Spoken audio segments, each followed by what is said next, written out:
So in this video, we're going to take a first look at complex numbers, and then we're going to look at how we can use them to represent square roots of negative integers. Now, first of all, what is a complex number? Okay, so first of all, we are going to define a new number, and that number is really an important one. It's this thing here, I, right?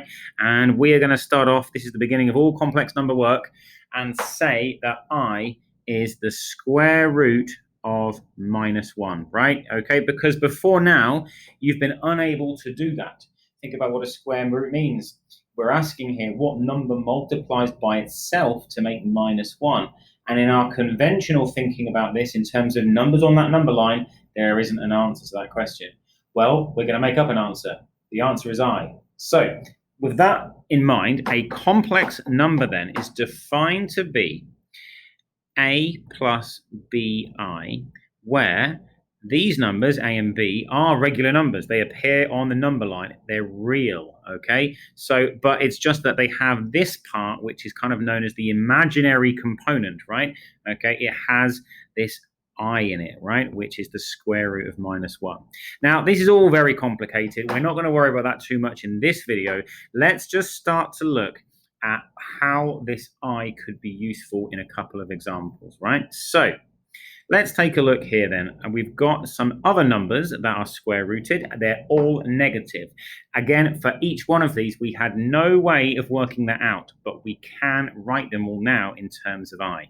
So let's jump in and have a look at the first example A. We've got the square root of -9. Well, using our rules of surds, we can rewrite that as two numbers that multiply together to make -9, just like that, right? So the square root of -9 is the square root of 9 multiplied by the square root of -1. Well, the square root of 9 is 3, and the square root of -1 we now know could be I, so therefore we could write this as 3i. Let's carry on. Let's do the next one. In the same way, the square root of -64, well, that's going to be the square root of 64 multiplied by the square root of -1. Of course, that's going to be 8i, right? This is relatively straightforward.